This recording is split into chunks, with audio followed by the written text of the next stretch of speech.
Hello lovelies! Welcome back to my channel where we make pretty costumes and things. In this video, we are making my dream gothic Edwardian wedding dress. In about a week and a half, my partner Toby and I are finally getting married. We have been together for 13 years and we decided a week or so ago that we just wanted to elope. Toby did all the research, got all the paperwork put together. We asked our friend to marry us, and that's what we're doing. By the time you see this video, I'll be married and on my honeymoon. In this video, we will be making my wedding dress. So I have to admit, I originally was going to be making this dress anyway, or at least a simpler version of this dress. On Sunday, I have a tea party with my friends Kim, Amanda, and Alex. We are going to be doing like a gothic Victorian themed tea party, and I originally wanted to do something like this here in these images. Then when I realized, oh, I'm gonna get married 5 days after the tea party, I was like, well, you know what? I've always wanted this kind of gown for my wedding, so why not go closer to this direction for the tea party,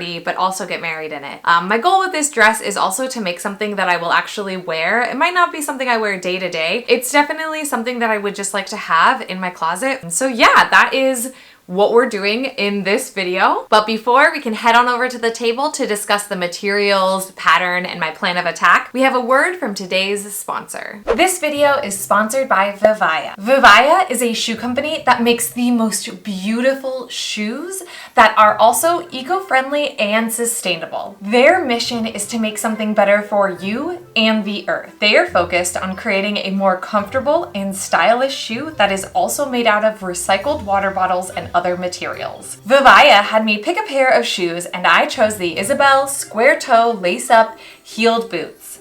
Many of you know I love a good witchy shoe, and last summer my favorite pair of witchy boots broke beyond repair, so naturally when they reached out to me, the first thing I looked for was a witchy style boot that would fill this gap in my collection. To ensure that these not only fit my style, but were also comfortable for regular wear, I put them to the test. After a week of daily wear, including walks with Eva, playing in the leaves, shopping, going to an art exhibit, and even having a Victorian Gothic tea party, I can confirm that these are extremely comfortable. I also love how while they still fit the witchy shoe vibe I'm going for, they visually look different from any shoe I have found that fits that gap in my wardrobe. The square heel combined with the knit top really helps create something unique and special. My favorite feature of these shoes has to be the wool combined with the knit-like material that makes up the fabric part of the shoe.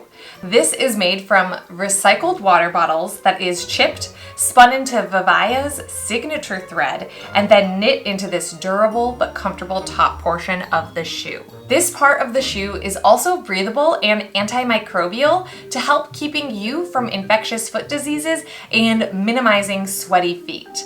For these shoes specifically, they also provide a little bit of extra warmth for those cool autumn nights. These shoes are also hand washable, so if they get dirty while I'm at the pumpkin patch or playing in leaves, they're very easy to clean and keep cute looking year round. I'm especially excited to partner with Vivaya because, as many of you know, I started sewing my dream wardrobe back in 2020, and shoes have been one of the hardest gaps to fill in my wardrobe. Now with Vivaya, I'm able to purchase cute, sustainable, and comfortable shoes that also align with my wardrobe. Make sure to stay tuned to the end of this video to see how I pair these shoes with my wedding dress that we're making in this video. If you are looking to acquire your very own pair of cute, sustainable, and comfortable shoes from Vivaya, well, you're in luck because Vivaya has offered our community 10% off. Just follow the link in the description and use the code VIVAYAHOT at checkout to get 10% off. Thank you so much, Vivaya, for sponsoring this video. Now let's go make a wedding dress. Okay, so we're gonna talk about what we're working on. I'm going to be making this gown in the middle. I'm not sure if I'm doing the tucks yet, and I will kind of sort of discover that as we're going along and as we've cut or looked at pieces and read this pattern. But this is the one I'm making with the train and all. Again, tucks I'm not sure about, and these swirly insertion lace I'm also gonna leave out, really because of time, and I also don't actually love them. Like, everything is so angular, and then you have this swirly bit. It doesn't really make sense to me. So I'm gonna no swirls, all of the rest of it. Purchased this Imperial Batiste, which is the black fabric that you see here that I'll be using for this project. And I purchased this off of Farmhouse Fabrics. My friend Gabby, shout out to Gabby for helping me with all of this, suggested this because it's a rayon cotton blend, so it presses easier, which we need that. We want that. It's also really soft and it flows really well. But one of the fabrics it does suggest is Batiste. And it also suggests taffeta, and I was going to do taffeta. I don't really like the idea of using taffeta for this gown, so when Gabby suggested this, I was like, okay, yeah. This is the lace insertion I purchased.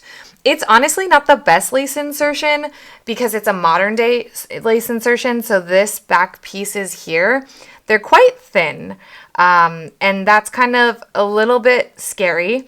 But we're not going to put too much pressure on this. I also have this, which is going to be the wider trim, like wider lace that goes down the skirt areas. And while it is stretchy, I know. I'll be honest, y'all, like, I don't really have the kind of budget to do all of this out of the cotton laces that you're supposed to do from this era. So for this gown, you need 19 yards of this lace right here, this 3/4 of an inch lace, which I went with an inch wide. Oh well.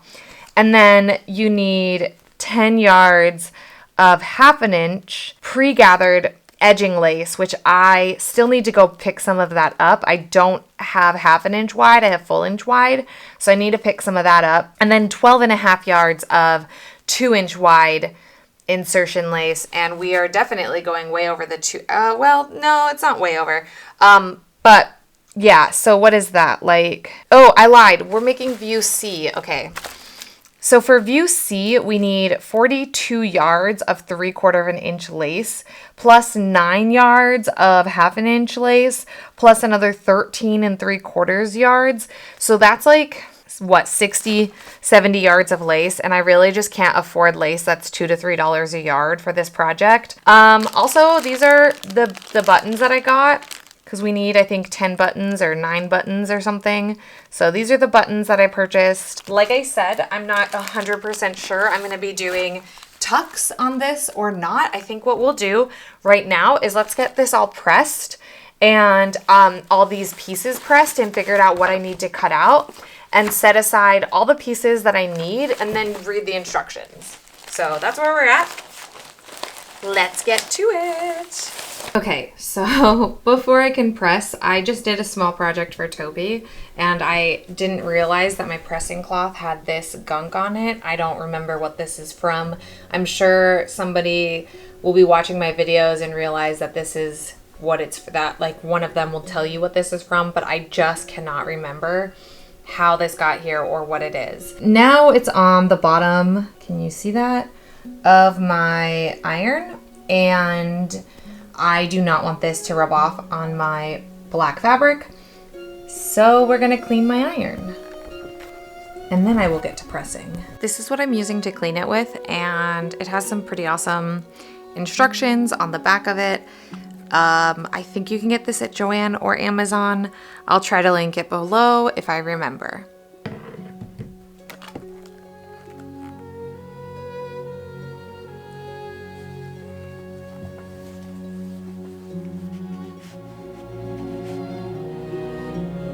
Yay, it's clean. Okay, so my iron is clean. So I'm just gonna do a small pressing test on that cotton that I had, just to make sure if there's any of this like easy off left on it, it's not gonna wear off on my black, because something like this I could totally see like ruining my black fabric. So we're just gonna do a small test, pressing test on this same white fabric that I had, and then I'll press my fabric and we'll talk once everything is pressed. How does that sound? Great, I'm so glad.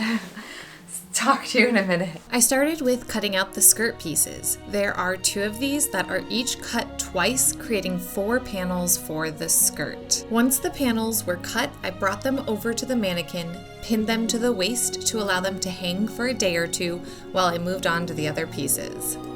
Okay, so here are all of my pieces laid out.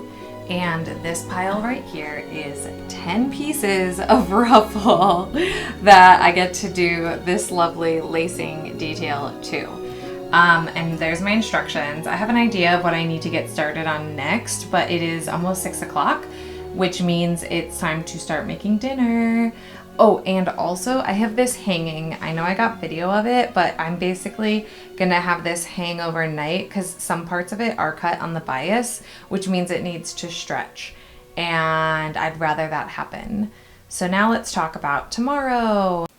Everything's cut out and marked. I forgot to mention I marked it as well so that putting it together will be a little bit easier. Also, marking it is going to denote to me that that's the wrong side of the fabric. There's no difference between the right side and the wrong side. So this will help me when I'm like sewing stuff to know which side's the right side and the wrong side. So tomorrow I have to go to Joanne Fabrics to get 1/2 inch like ruffled lace. I'll show you when I get there. So I'm going to do that at the very beginning of the day. We're not gonna do like insertion lace because I'm concerned about that lace I bought. Also, I don't want this sheer. Like I actually really like the matte fabric that I have, and I really like how the white one I made looks. I don't know if you guys know, but I made a white version here. It was a little shorter. I did some things different.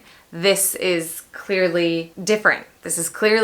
And I actually don't even remember making that. Like I know I made it, but you know how like sometimes you just forget entire projects that you worked on and somebody asks you a very detailed question and you're like, oh dear God, I don't remember what I did. That's where I'm at with that dress. So also it's too big, which I've solved that problem. I have cut some pieces out just a tiny bit smaller, like a size smaller, mainly around my waist. Anyway, we're getting ahead of ourselves. Tomorrow at Joanne's, I'll see you there. And then after that, we'll talk about what's going on after that. Okay. See you at Joanne's tomorrow. Hey friends, so I've made it to Joanne. I have my Starbucks. I'm just waiting for them to open up. And my goal is to just get, I think we need 13 yards of 1/2 inch lace that's already gathered. So that's like 3 of the 5 yard spools if we can find them. If we can find black in those. I'm not going to worry about the design. You'll see what I mean. And I can show further once I get them, purchase them and get them back in my studio, but I'm not going to worry too much about the design in the lace as much as the lace itself. So I will see you on the other side.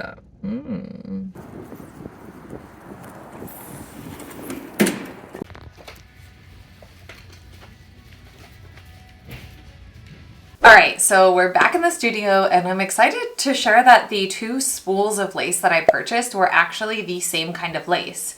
When I typically go to Joann's and go to that section where all the spools of lace are, it's like pre-cut like by 6 yards and it's only $2.99, or sometimes it's 5 yards and $2.99, but whatever. Whenever I go to that section, it's kind of hit or miss what you're gonna find, especially in any color but white. The white selection is typically overflowing, which is kind of cool because if you're like me and you're like comfortable with dyeing lace and things like that, you can essentially buy a bunch of white and make it whatever color you want. But in the black section, it was pretty like small, like the amount of different spools that they had, and they only had 2 spools of this size of ruffled lace. So they're the same, which is awesome. I got 12 yards total. I think it says I need 13, but you know what? We'll make 12 work. If I have to do 1 less on each arm, I do 1 less on each arm, or whatever, we figure it out. But I'm excited. So now we're gonna start constructing this. I don't know how to like break down like steps, like what I want to get done by today. We're gonna kind of do what we can, and I am making some, you know, like I'll be using technology, so I will be overlocking a lot of my seams and stuff before I sew stuff together, but let's get going. The first step is to stay stitch the front and back yoke pieces. This means stitching about 1/4 inch away from the edge with a 1 to 2 millimeter stitch length. Once the stay stitching is done, I can add the lace. I don't really have any marking utensils that work on black that will actually wash away, so I'm just folding down my pattern piece and putting a weight on my piece to hold it in place. Then I can place my lace by pinning it, and then I will flip my pattern piece over to the other side, pin it down, and then I will go back to actually meter the middle of the piece once I have it kind of placed and know where this lace is going on each side of the fold.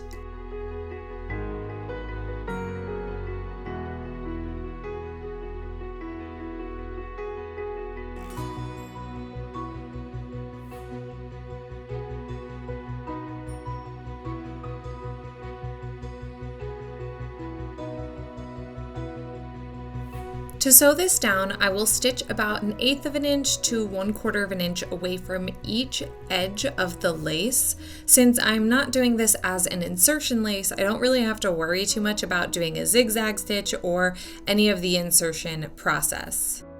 Okay, so I went ahead and I did the back, and then I also overlocked all of my edges.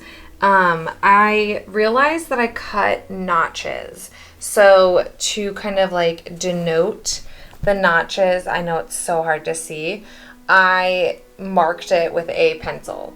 So that's not a good one to see for you guys to see. I can see them. There we go. So if you see here, I marked these. This is where notches were, and up there. So that way I know where things are supposed to line up. And then I've also, because the next step right here is to add gather stitches to D and C. So I went ahead and I just overlocked D and C. I did the exact same thing. I added like markings for the notches, and then I gathered the top and the bottom. Both pieces need you to gather both top and bottom. So I just did that. I realized I'm doing the thing again where I'm sewing a lot of black, and the camera doesn't really love it, but like, I guess all I can say is I'm not going to stop making things that I like in the color that I like. So I'm sorry, but not. Anyway, so now we're going to attach A to C and B to D, and then we can add this like lace and whatnot. So I guess like first and foremost, let's just do this step and that step. So that's what I'm going to do. Once the lace is done, I can sew the back bodice pieces to the yoke pieces, gathering where the pattern denotes it. Then I'm going to repeat that on the front with the bodice pieces and the yoke. Now that my pieces are sewn, I can place the ruffled lace on the seam line of the front and back pieces. Then I am going to place my 1-inch wide lace over the gathered edge of that lace.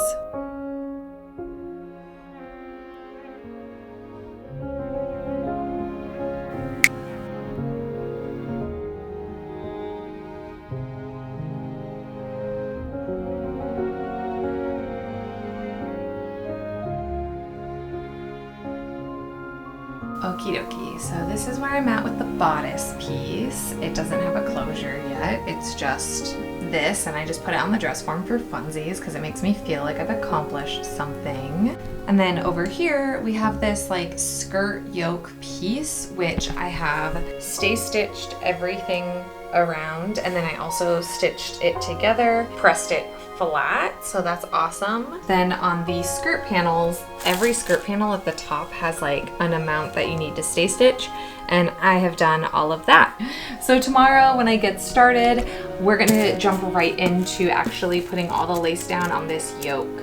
So we're gonna do the lace on the yoke, and then I believe in the instructions we start doing some of the lace on the skirts. So I am skipping this lace here, but it means that I will be sewing the skirt panels together, getting the lace on them, all that jazz. So yeah, that's kind of where we're at, is we're gonna start there tomorrow. So I will talk to you then. Hello, and welcome to day 3 of making this gown. I am ready to spend all day just like listening to cozy YouTube videos and sew. I'm gonna start with the yoke, the skirt yoke, and get all of the insertion lace, or lace I guess, because we're not really doing insertion lace, but all the lace placed on it. And then I will overlock all the edges and then move on to the skirts and then attach the two.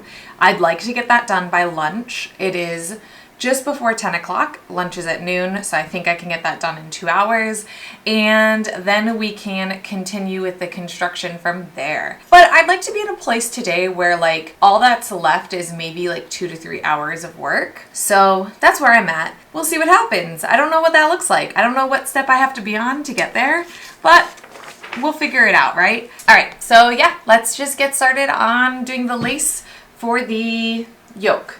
Okay, so the instructions have me putting my lace down horizontally first. So now that that is all done all the way down, I just need to add a little bit vertically. I have to do one here-ish and then one on the seam of each side.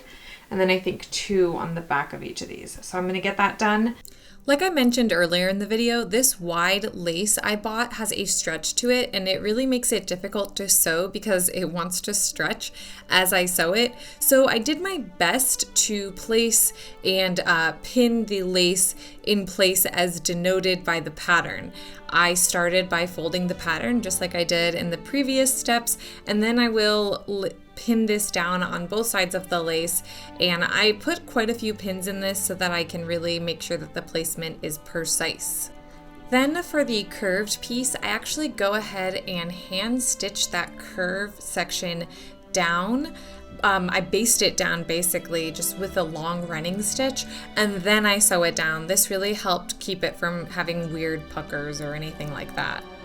Okay, I have spent all day fiddling with this lace on this skirt, trying to keep it from not wrinkling in any kind of way. The problem is this is a stretch lace, and when I purchased it, it did not say it was stretch. Clearly it's stretch. So it did some wonky things, and I'm nowhere near where I need to be. I still have sleeves right there. That's my ruffle. This is one half of the skirt. The other half is folded there. These need to get attached to the yoke. The yoke needs to get lace around that attachment, as well as another kind of lace. And then it all needs to get attached to that. And then we need some, you know, like closures. So I think what's going to have to happen is I'm going to wake up at 6 a.m. tomorrow and have a cup of coffee and get started by 7 a.m. and probably work until 10 or 11 tomorrow night, because I hit the road at 7 a.m. on Friday and I don't have any time to sew this like after that. So that's just going to be the reality. It's going to be a really sucky day tomorrow. I'm not really happy about it, but here we are.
Hi friends, so I have been sewing for about 3 hours now and I have like the skirt and the bodice kind of connected and done. And I was reading the next step, which is supposed to be like the placket and the back closure. But before they have the placket closure, they actually have a set of instructions for a zipper. So while we're gonna continue to go down this not historically accurate version of this dress, I'm just gonna throw a zipper in. I think it'll save me about 2 hours of time, and time is kind of like the most precious thing right now. So I'm gonna do a zipper to do the closure, and then after that I will I think the next step is sleeves, and then collar, and then the ruffle. The ruffle has more lace on it, the sleeves have more lace on it, but the collar doesn't have lace on it. So between this and the collar, I should be able to get that done before lunch and then get started on the sleeves and the ruffle after I eat. That's where we're at. I'm confident we'll get done today. I am taking care of myself. I'm gonna take a solid like 30 to 45 minutes right now to edit some stuff, and then I'll take a break for lunch and then a break for dinner. But I'm very confident I can get this all done today, and yeah, let's go. For the collar, I'm actually going to be tracing the pattern piece onto a rectangle of fabric. Then I will stitch about 1/4 inch away from my marking on the top and bottom. From there, I can cut out my collar and flip it inside out, press it, and attach it to my dress. Now I'm going to pin the gathered lace onto the designated areas on the sleeve, and then once I stitch that down, I will place a layer of the 1 inch wide lace over that, and I will sew that down on each sides of it as well. We're just repeating the same techniques that I've been using throughout this entire video. All right, so this is where we're at. We got sleeves on her, the collar is on her. I was even able to put a little button right at the back, so we will at least use one of these vintage buttons because I decided to just close up the sleeve entirely. I've made this dress pattern before, and I know that my arm fits in the sleeve without needing a button, so I just went ahead and closed it up. So now all we need is the ruffle that's at the bottom. So, and that has insertion lace on it, or lace on it, so we're gonna kind of get started on that, and hopefully I can get that finished in the next 2 hours or so. Yay! Okay, so the first step had me take and cut this little V out. That's, I'm assuming, to line up with the yoke, and then I'm also pinning all of these and basically making it one long strip, and I'm gonna take it to my overlocker and overlock these together, and then I will go ahead and overlock the top edge of this whole entire strip, and we'll talk then.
Okay, I got all the way here.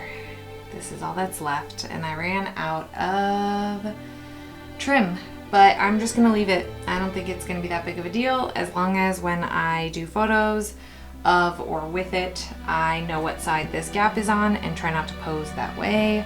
But now all that's left is to sew this down, and then gather and attach this. But I'm gonna go, Toby and I are going on a dinner date, so we're gonna go on a date, and then I'll come back and finish this and pack and head to Louisville. Let's go.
fresh, right? Not frozen? I soaked them for about 10 minutes in water just to soften up a little bit, and salt, and it's just so good. Pretty sure that's going to serve as a bit ranch on it.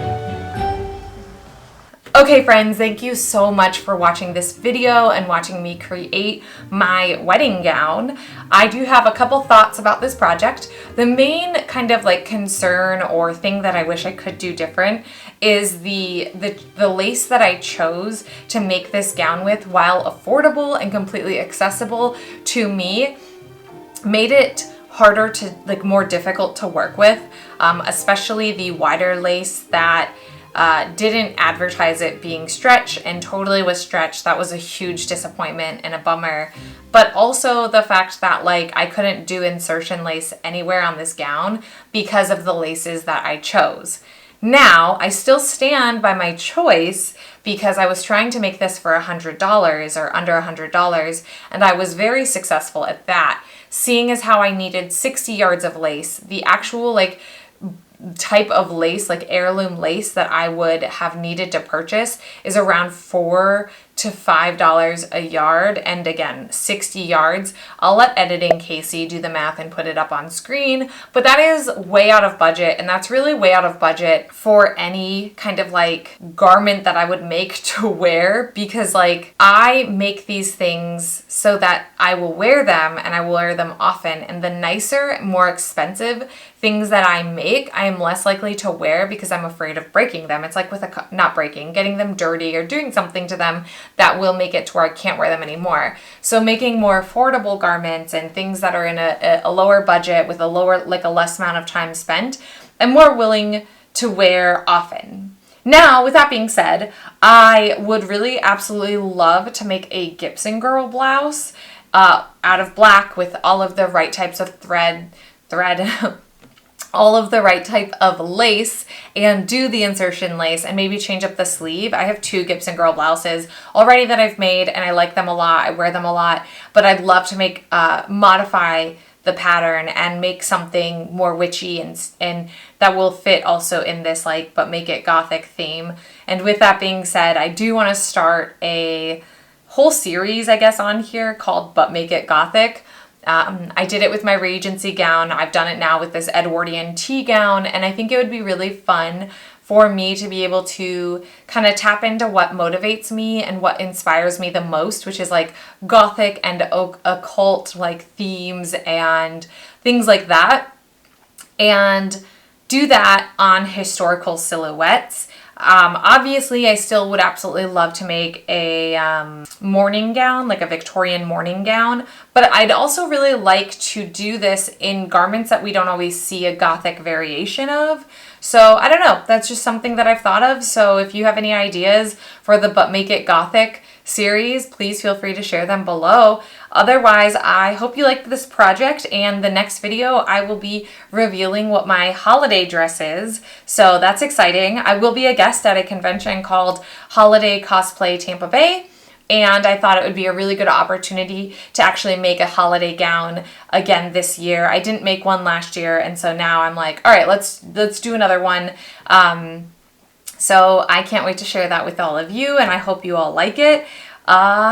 And thank you all seriously so much for continuing to watch these videos and support my channel. A special shout out to Vivaya for sponsoring this video. Thank you so much. I am so excited to have a new pair of shoes that fit into my wardrobe. Don't forget that if you use Vivaya Hot, you can get 10% off your order. And I guess until next time, may all your dreams come true.